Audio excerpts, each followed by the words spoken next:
What's going on, Nerd Nation? We're back with another live episode. Today's actually Halloween, October 31st, Sunday night.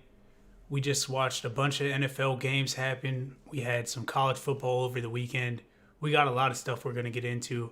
But I'm joined, as always, by my guy, Miles Davis. What's going on, Miles?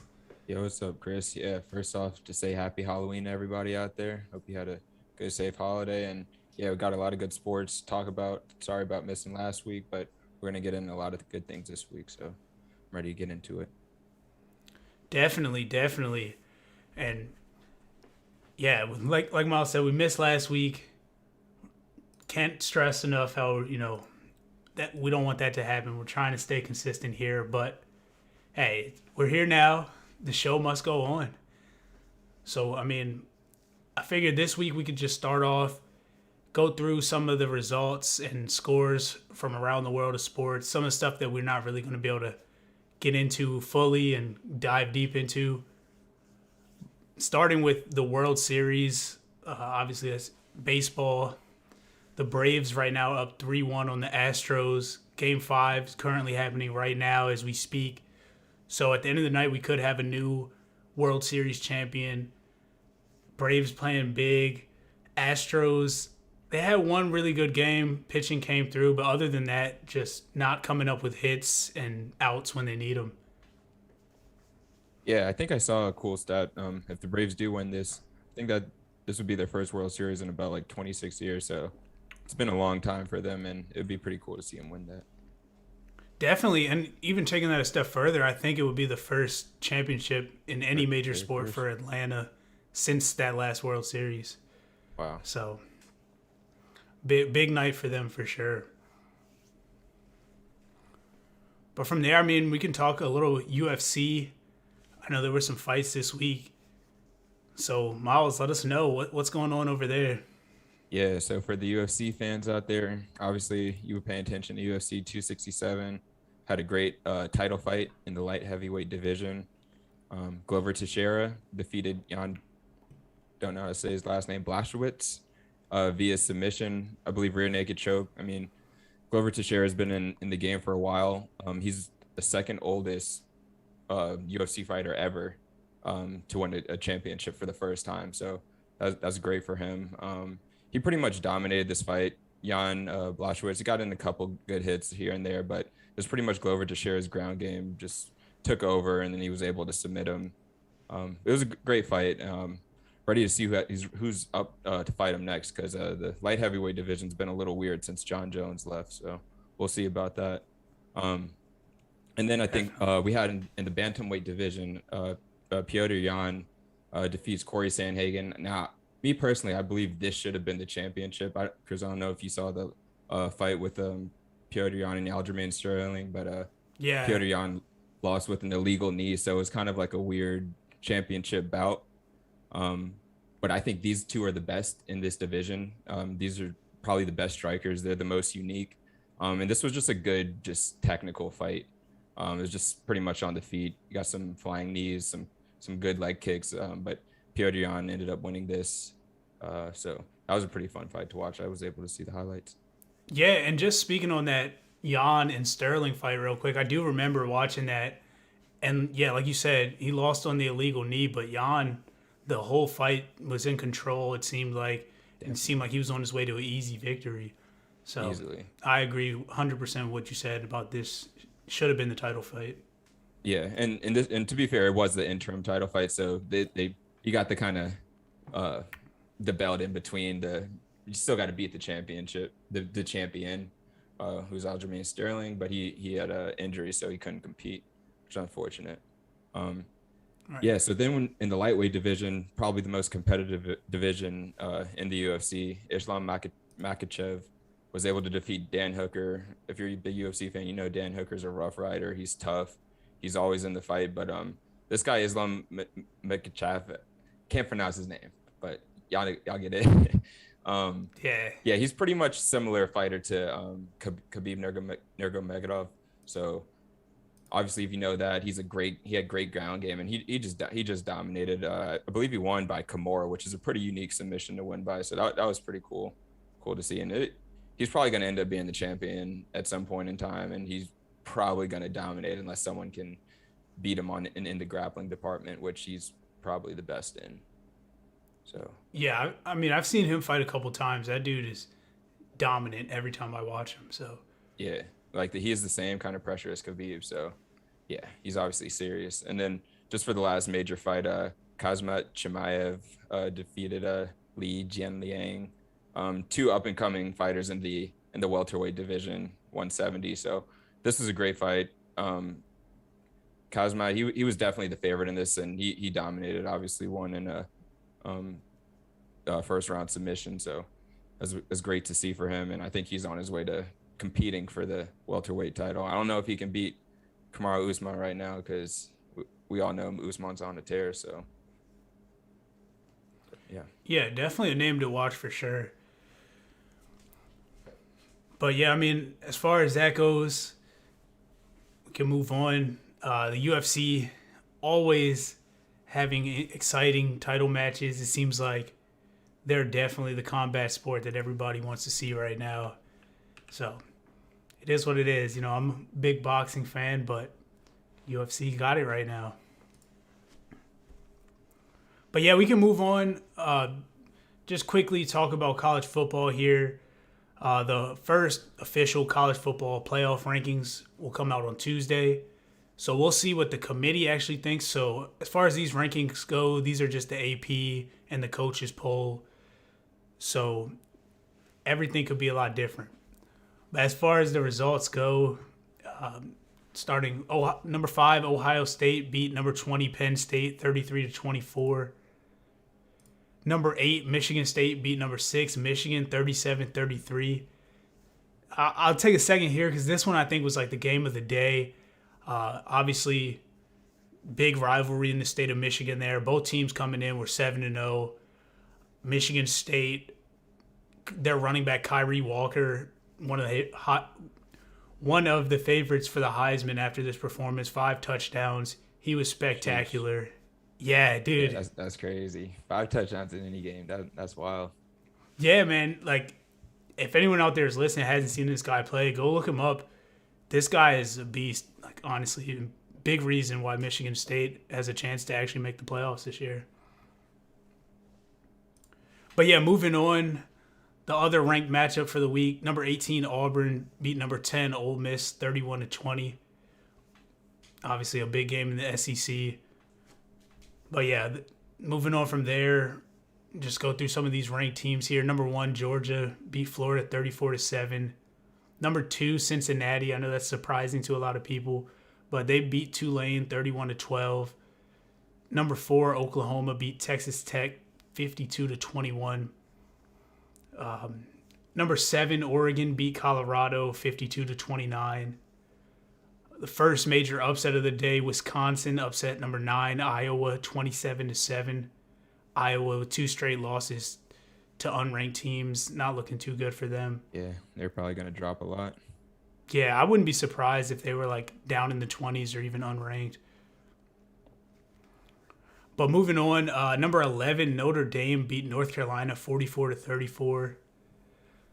Mississippi State coming through with the upset as well over number 12 Kentucky 31-17. Big one for them for sure. Number 13 Wake Forest, that's another surprise team up there for most people, but they beat Duke this week 45-7. They actually have a pretty solid football team. Number 15 Oklahoma State beat Kansas 55-3. Number 16 Baylor beat Texas 31-24. Miami upset number 17, Pittsburgh 38-34.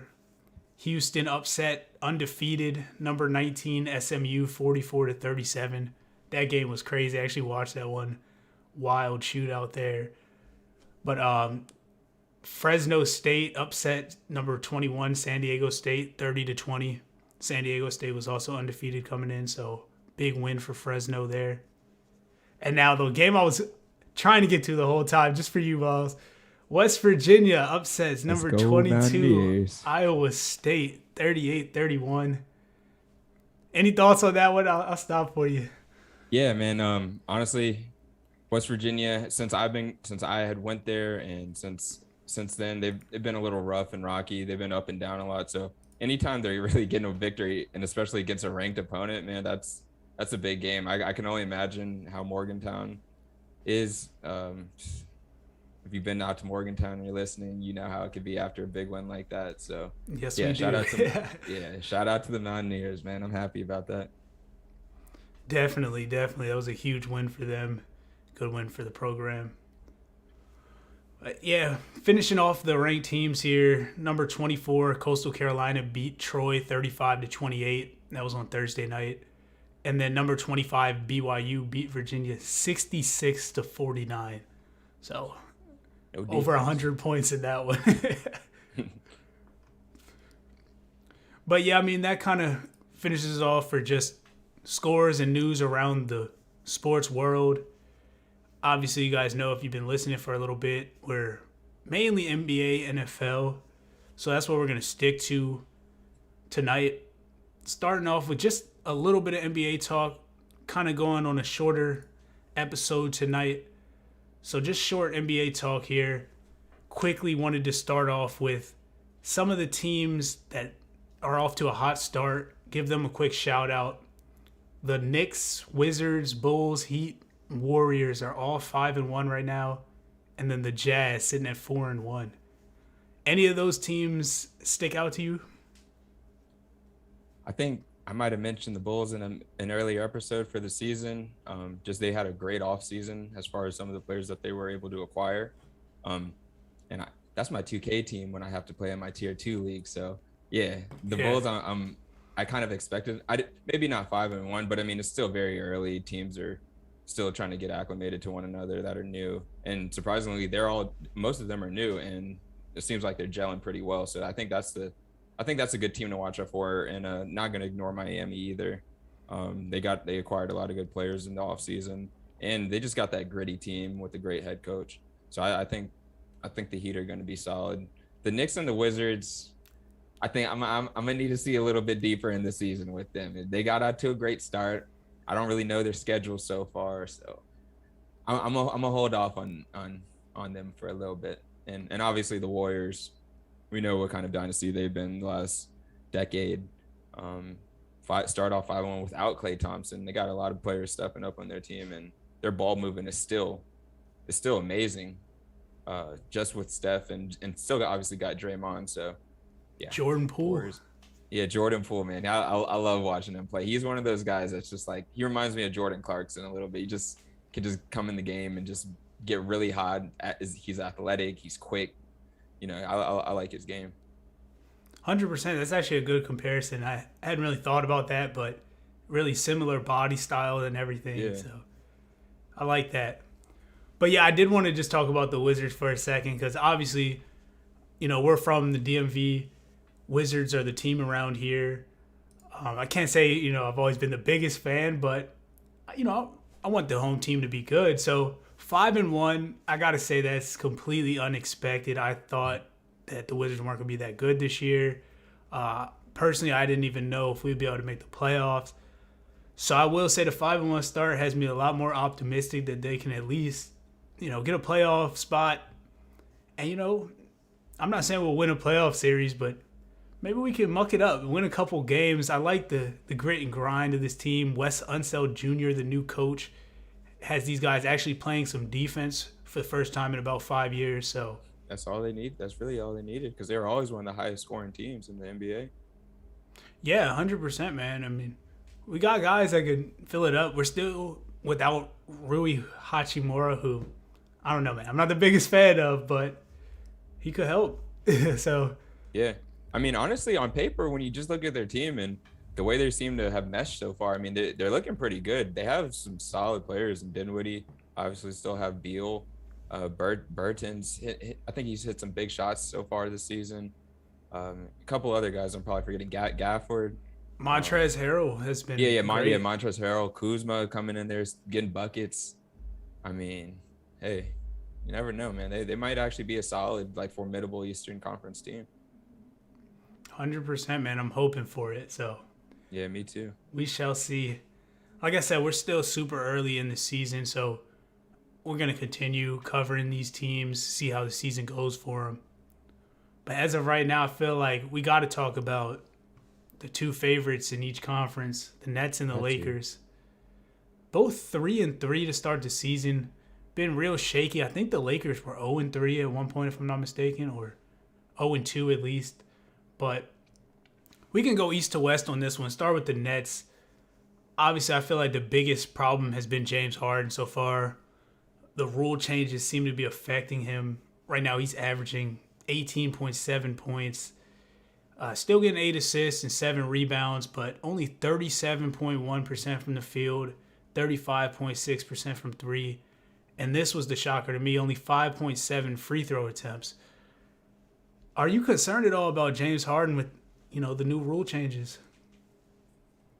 Ooh, that's a great question. I want to give James Harden the benefit of the doubt just because of how great he's been on the Rockets. But yeah, man, these rule changes could be something to definitely keep your eye on, because if you've seen James Harden play, he's looking to get contact. Sometimes it doesn't even look like he's trying to score. He's just running into you and just flailing his arms up as hard as he possibly can and then just creating contact. And I think I actually love it because I love that the refs are kind of not like no calls, because sometimes there's nothing the defender can do in some of these situations. Like they're just there playing defense, and someone just flings their arms up. So I kind of like it. It makes it a little bit tougher. But yeah, I think the field goal percentage is probably the most alarming thing. I mean, if he's not hitting actually, let me backtrack. James Harden is a guy that takes a lot of bad shots, but he can make them. So now that his bad shots aren't going in, I think that's something to definitely look out for. Yeah, 100%. I mean, I agree with pretty much everything you said. I want to give him the benefit of the doubt, but, it's concerning. You can't just not look at what's happening out there and just say, he's James Harden. So I'm really on the fence. I think he will turn it around. He's too good of a player not to be able to figure it out. I think, we're only 6 games in, so still a small sample size with the shooting. So maybe he's just cold right now. I'm sure at some point he'll get hot and it'll even out. But I do think the free throw thing is a little bit concerning. I think the scoring might go down just a little bit, though. But I don't know. I still think he'll be good. You think he'll get to like his average that he can like that he's usually been at the last few years, like 25 a game or something, or do you think he's just already kind of there's a lot to make up? He's gonna need some. I think like 25. I think going higher than that though, like the 28, being up around 30, leading the league. I don't think that's gonna happen this year if he's not getting to the free throw line. And just to bring up another dynamic, I mean, I think them just not having Kyrie Irving is just hurting them offensively, because obviously if one of them's struggling, boom, you still got 2 other guys that are going to still be able to give you like 28 a game. It could be Kyrie Irving struggling, but then, hey, you still have James Harden and Kevin Durant, or, you can mix and match that. But yeah, I think that's going to be a problem, man. If they don't have Kyrie Irving, they're expecting a lot of offense from that guy, a lot. And now you're asking Joe Harris, Brown, Claxton, all these other guys, Blake Griffin, all these other guys to really like pick up their game. And LaMarcus Aldridge. Yeah, LaMarcus Aldridge. I mean, dude's looking old, man. He can't give like the second effort of like these young guys like on the boards all the time. I mean, it's concerning for the Nets. I definitely don't think, even with the way James Harden's playing, I don't know if they're going to be the favorites to win the finals, like if they continue to play like this. Yeah, 100%. I mean, right now I'm definitely feeling if Kyrie's not there, they're not going to be able to do this thing, which if you've listened to our last episodes, that's a change, because I believe that, with or without Kyrie, they would be able to figure it out. So 6 games in and I'm already tilting.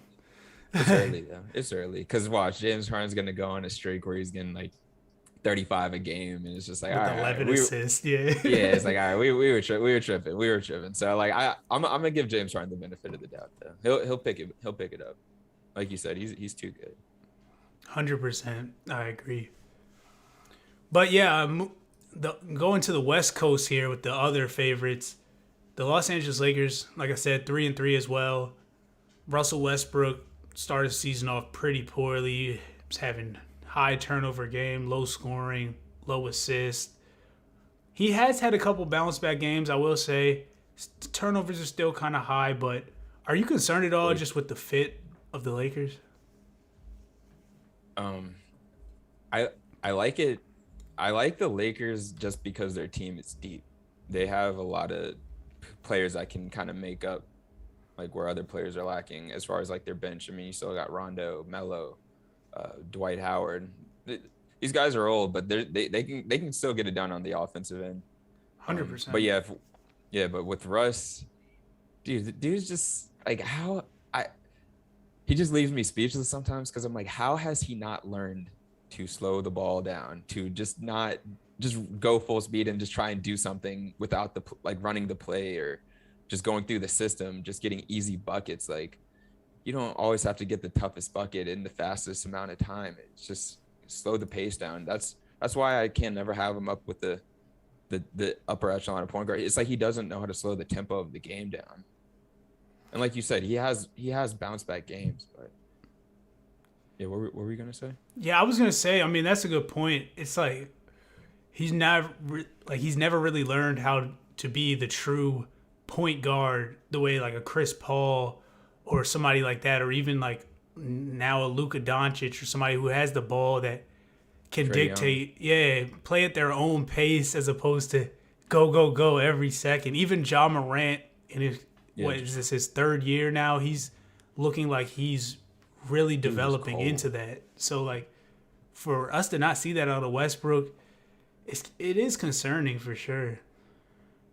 Yeah, I mean, I'm not. He's obviously a pro, but Westbrook is just one of those players. It's like he don't have any moves. It's either he can just make like an in and out and try and just run past you, and then just put up a weird layup, or and he can finish him sometimes, but he makes it tough on himself without having like the crossover, like just like Chris Paul, Trae Young. They can all hit step back threes. They always keep the defense honest. I mean, Westbrook can't really shoot standstill threes that well.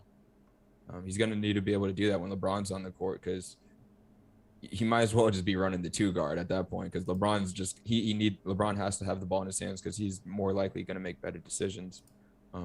But I think the Lakers are honestly going to be fine. It's still early. They just got to get the chemistry together, maybe keep the ball out of Russ's hands a little bit more. So. Yeah, definitely. I mean, I agree with that. I think same thing I kind of think about Harden. Just he's still a great player. He has great players around him, and I think the Lakers will figure it out too. I'm not as concerned about them as as I am about James Harden just individually. But Yeah. I mean, yeah, like you said, when he's playing good, I mean, they look really good. I mean, they're running up in the court. He's throwing lobs to Anthony Davis like 2 times in a row down the court. I mean, he has really good bursts. Obviously that's why they got him because they know he can kind of control a game. Maybe if LeBron gets hurt, yeah, we got Westbrook. He can carry us for however many games. So I think that's why they picked him up. yeah, definitely. And just last point for me on the Lakers, I wanted to mention Malik Monk. I know he hasn't really broken out yet, but I do think that he could be a big piece for them. He can shoot, he can score. Yeah, and he's still young, man. He was on Charlotte for a decent amount of time, but you know these guys come out really young. Charlotte wasn't the greatest team. I'll just leave it at that. They had too many decent guards. They had too many decent guards, and he wasn't going to get the run. Like I mean, they had Graham at the time, then LaMelo Ball, Terry Rozier. They just had so many guards that were kind of all on the same level. He wasn't going to shine there.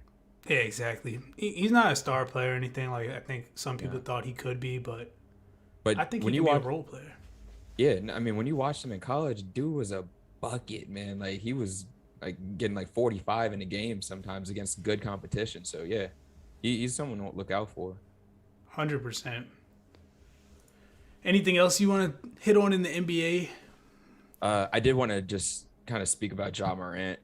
I know you mentioned him a little bit earlier, but dude's like, if you watch this man's highlights, dude's gonna have the best. I don't know when it's gonna happen, but he's gonna have the best player of the year. I'm telling you, he's so cold. I love his game, and he reminds me of Derrick Rose, honestly. Yeah, dude, his explosiveness and just the It's, way he's been shooting now, and like I mentioned a little bit earlier, controlling the game offensively. This guy is gonna be great, man. yeah, it's almost looking like him over Zion might have been the way to go. Yeah, Zion not even playing yet, and Yeah, from reports I've seen, he wasn't in the best shape. He got up over 300 pounds apparently, so 6'7", scary 6'6". season right now for the Pelicans, man. But yeah, moving off of that, we can move on to the NFL this week. Like we can start like always with the 301 Fantasy League. I was hesitant because it's been a rough couple weeks for me. Obviously, we didn't record last week, but I lost last week. Pretty embarrassingly, actually. Can't remember the score right now, but I'm down again this week. It's 104 to 8. Yeah, 104 to 80. I'm playing against Dalvin Cook, and I have CeeDee Lamb and I have Darrell Williams tomorrow night on Monday Night Football. But yeah, ESPN's giving me 16% chance, so I'm just accepting the loss right now. Yeah, I'm kind of in the same boat as you. I did get a win last week, which was good. Just kind of keeping me in the mix. I'm pretty much floating around the middle of the league right now. But this week I'm just shaking my head at my team. I think I'm gonna put up like under 70 points this week. Team is just I played some of the wrong players. Unfortunately, I had two no-show players that were healthy going into the game, and Rob Gronkowski and Emmanuel Sanders. So that's just unforeseen activities, right? That I don't understand. Had Melvin Gordon on my bench, could have played him, but probably wouldn't have made a difference. And wish Alex is on here because he's actually beating me, so you probably could talk a little bit of trash, but. Yeah, he's probably gonna win with a very low score himself. So it's a little unfortunate. He's beating me 68 to 45 right now, and I pretty much have everyone done except for Tyreek Hill. So unless I'm just not gonna win.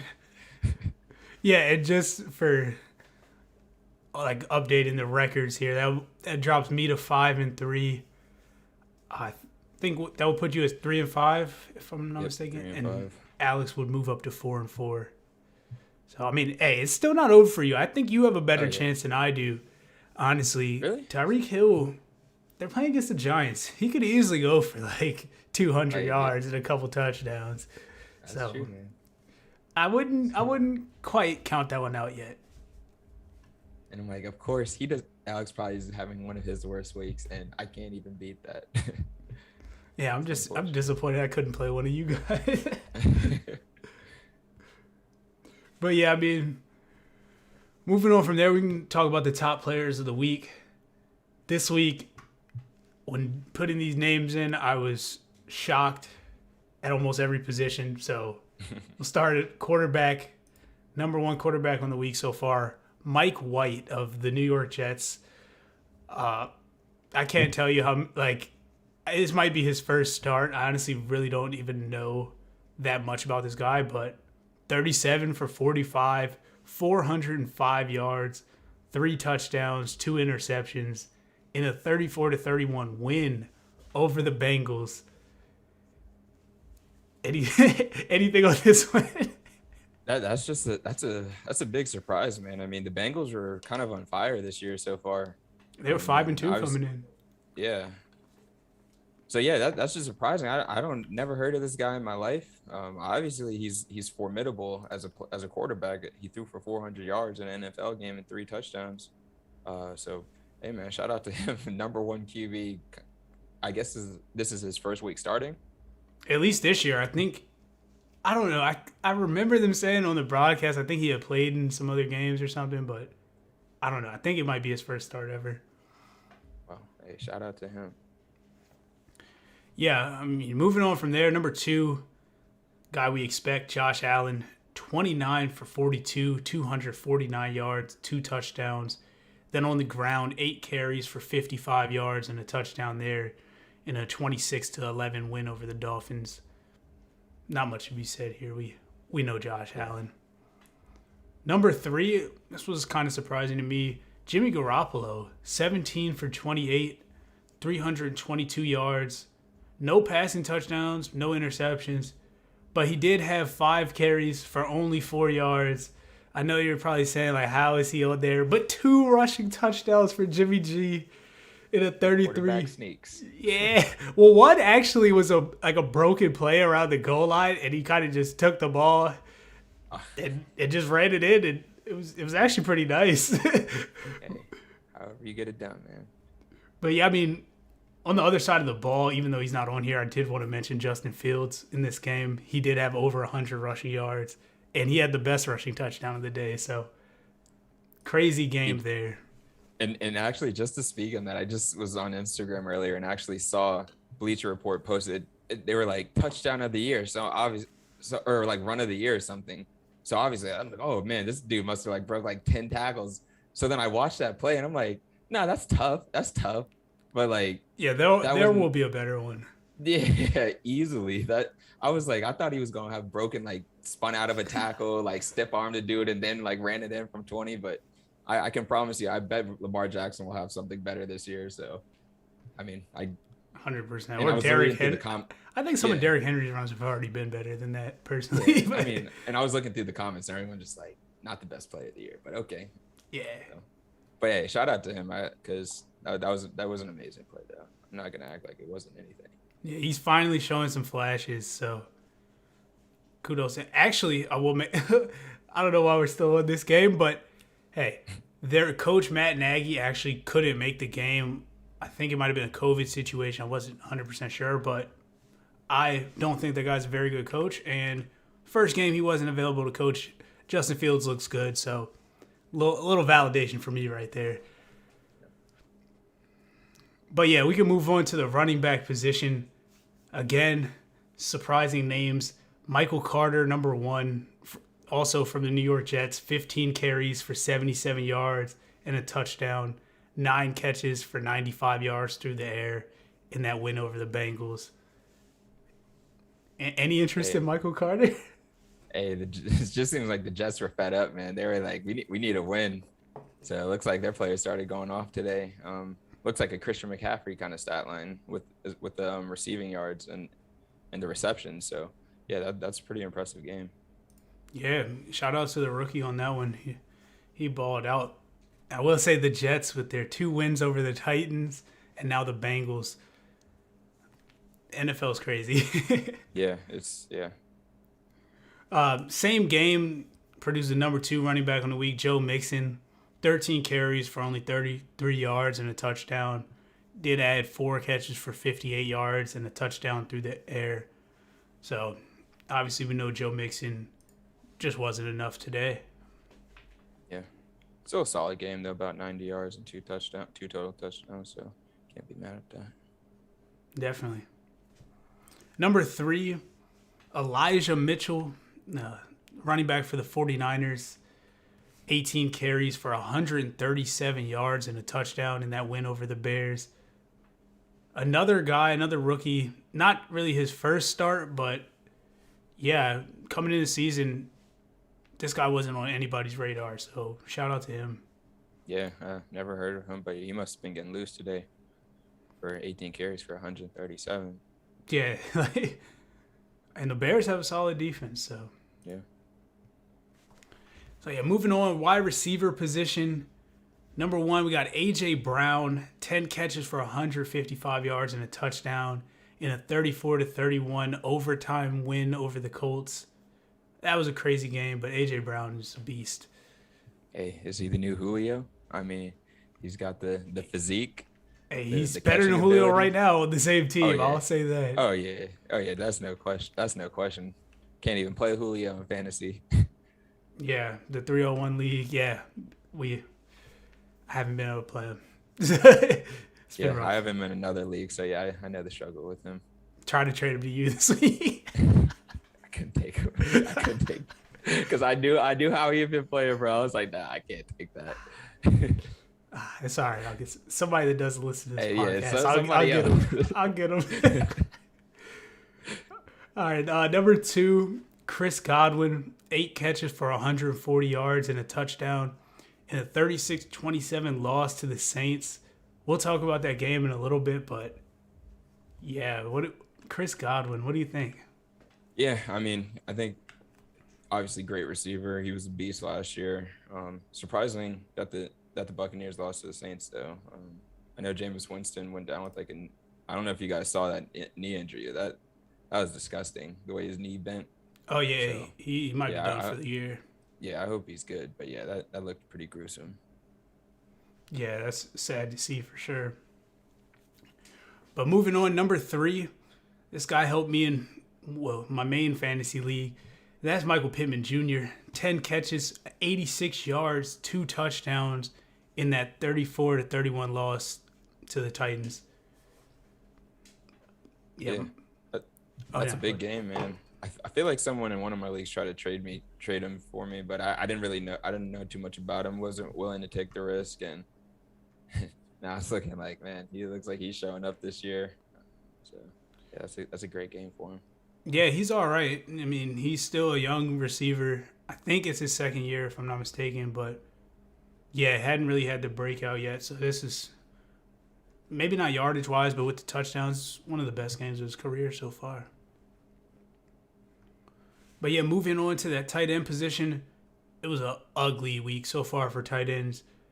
Mainly because the big guys, we know Mark Andrews, Darren Waller, they're on bye. Travis Kelce doesn't play till Monday night, so cover your nose. We got a couple names that you probably never heard of on this one. But TJ Hawkinson, he's actually a solid one. 10 catches for 89 yards and a 44-6 loss to the Eagles today. Yeah, the Lions. Yeah, 0-8. Yeah. Back to their old ways from like 2015 to 2016. Whatever that was. Yeah. I thought this was a winnable game for them, so I definitely got to say they're in jeopardy now of not winning a game. Number 2, that's where we start getting to the smaller names you haven't heard of, but Pat Freiermuth, 4 catches for 44 yards and a touchdown. He plays for the Steelers, if you don't know. Their 15-10 win over the Browns today. Yeah, man. Honestly, if my life depended on that, I would not have been able to tell you what team that guy played for. But hey, man, he trying to make it. Hey, I know about him now. He had a great week for among tight ends. I mean, it's not even that. Yeah. but among the tight ends, I mean, all right, that's solid.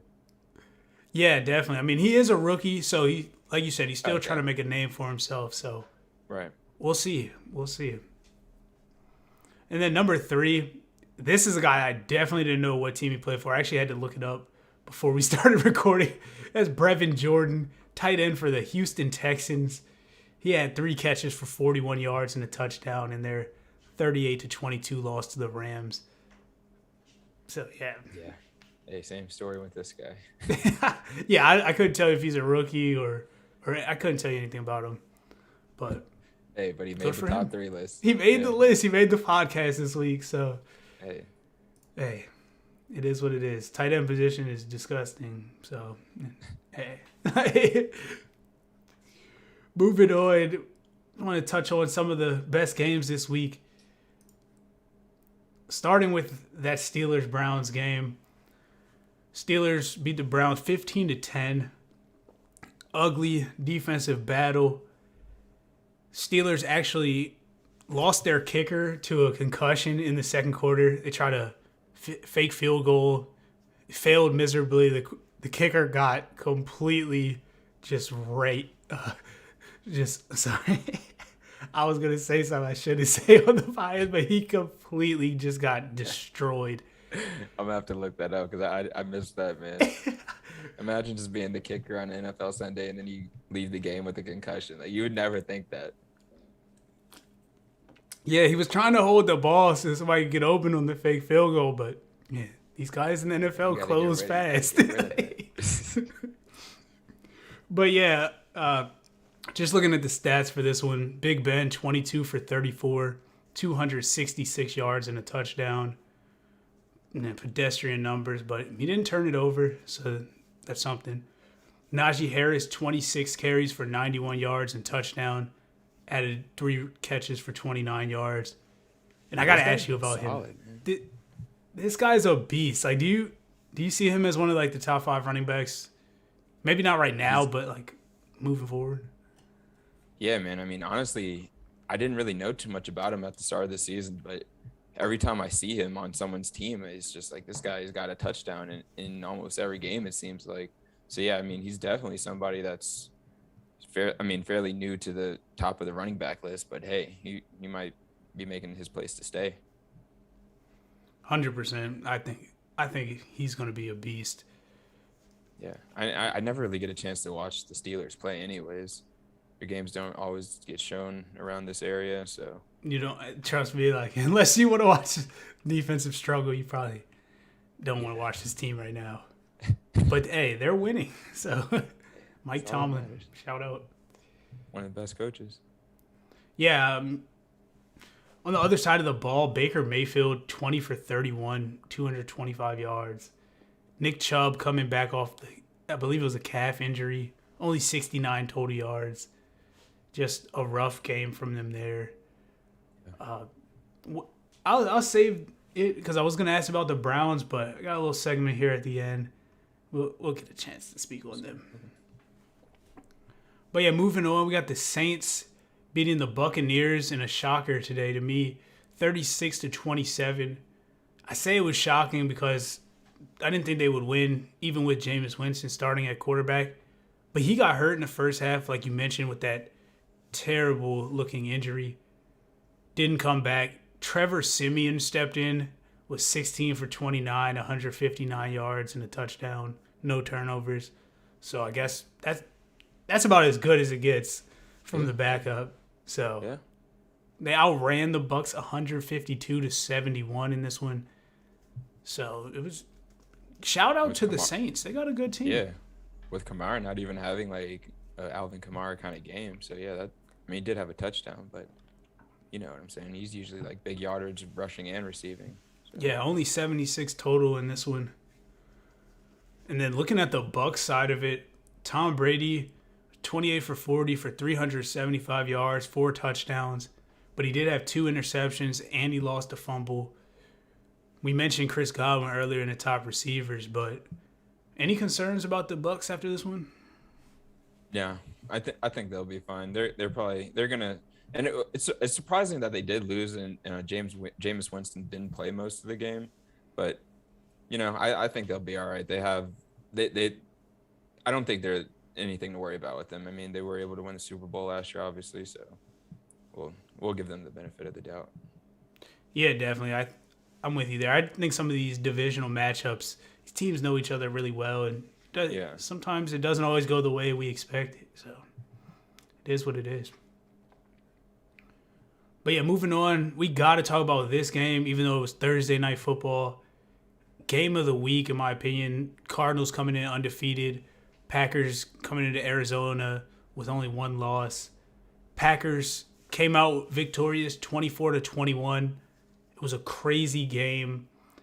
Packers were actually without Devontae Adams, Alan Lazard, and Marquez Valdez-Scantling, 3 of their top receivers.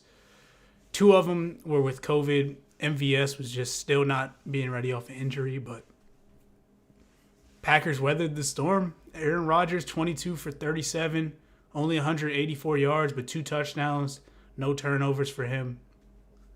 A.J. Dillon actually led the rushing attack, 16 carries for 79 yards, but Aaron Jones was mixing in there too, 15 carries for 59 yards. He had a touchdown on the ground, and then Aaron Jones threw the air, 7 catches for 51 yards, making up for some of those receivers being out.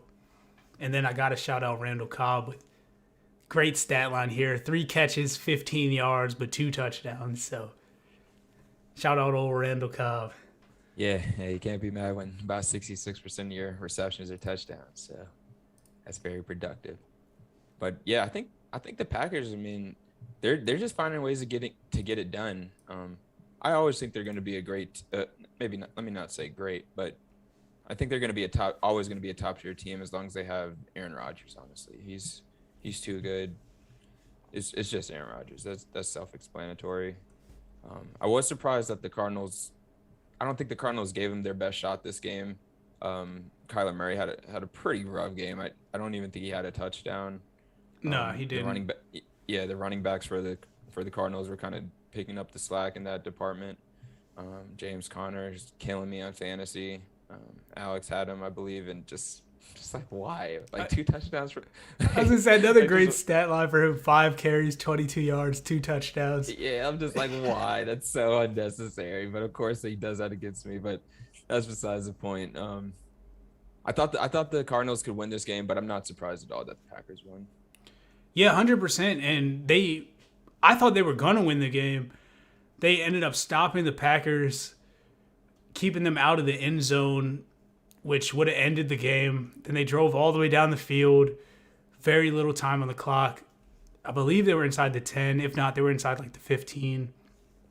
And threw like what looked to be like a slant route, just a quick route against a heavy blitz to AJ Green. He didn't see the ball, it looked like, and ball just went completely right past him and straight into the hands of the defender to lose the game. So this game was wild, man. Like it was one of the best games I've seen this year so far. Honestly, I forgot that happened. But yeah, I mean, that's just a terrible that's just terrible execution down the stretch. I mean, that it looked like it was AJ Green's fault. I mean, he didn't even 100%. like, dude, you're running. Like, I don't know if he thought it was a running play or something, but dude didn't even look for it. So he clearly didn't know what the play was, and that was such a costly mistake because the dude actually caught the interception, and it was a pretty tough catch. But I mean, Yeah. I was like, man, like he really caught that. I mean, he could have easily dropped it, but yeah, that was a great competitive game. Yeah, 100%. 100%. But yeah, we can move off that game. Just update the rest of the scores from around the league here. The Broncos beat our Washington football team 17-10. Just another heartbreaking game, honestly. I thought many times we should have definitely won this game today. But yeah. Get him next week, hopefully. Hey, we can't lose next week. We gotta buy, so we can take some time off. We gotta hit the drawing boards again. Yeah, I need some recovery time, man. Too many L's in a row. But yeah, Panthers beat the Falcons this week 19-13. Bills beat Dolphins 26-11. 49ers over the Bears 33-22. Eagles over the Lions 44-6. Titans over the Colts 34-31 in overtime. The Jets, like we mentioned, over the Bengals 34-31. The Rams over the Texans 38-22. Score makes it look a lot closer than it was. It was about 38-7 at one point. Patriots over the Chargers. I actually didn't realize they pulled that game out. 27-24. And then the Seahawks beat the Jaguars 31-7. Hey, the Patriots are kind of tough and gritty, man. Definitely. They had a pretty dominating victory last week and got a good win against the Chargers. They're gritty. 100%. And we got one last segment here. We're going to be just doing real quick, going through all the teams that have a decent record in the NFL right now. Just a quick one word. We're going to say who's real and who's fake. We can start in the AFC. Go with the Bills, 5-2. I'm gonna go real. Real, definitely real. Patriots, 4-4. I did just give them a little bit of kudos. I still gotta go fake. Yeah, I don't know. Is there like a kind of real? Like I feel like yeah. They have a great coach. And he knows how to win the tough, gritty games. So that's why I'm kind of like on their side. But I mean, as far as their personnel, it's just like, nothing too super special about them. So I'm gonna go fake. Yeah, I'll go with that. There's some frauds. Ravens 5-2. Real. Bengals 5-3. Fake. I think it's fake too. I will say they're not terrible, but yeah, coming into the week they were number 1 in the AFC. Like they're not that good. No, yeah, no way. Steelers 4-3. Fake. Yeah, fake. Like I said, another team. They're not terrible, but Big Ben can't get it done. Browns 4-4. I was high on them in the beginning, but I'm gonna go fake. I'm gonna say real. I'm gonna say that these last couple weeks they just been hurt. Baker Mayfield missed last week. Yeah. I don't know if he's gonna be right, but I think Nick Chubb will get better. I think Kareem Hunt will come back at some point. So I'm gonna go real. Titans 6-2. Real. Real. Raiders 5-2. See, I never know too much about the Raiders. I'm gonna go fake. I'm gonna go fake too. I don't trust them. Chargers 4-3. Chargers. I'm gonna go fake. Yeah, Sam, I'm going fake. Just another team. I don't trust them. I think they got talent though. They got talent, but yeah, like you said, I don't trust them. Broncos 4-4. Fake for sure. Yeah, fake. I think I'm having some trouble with my internet connection. So if you're Yeah, watching you are live and freezing we're like just a tad on me. lagging out, bear with us here. Hopefully you can still hear us.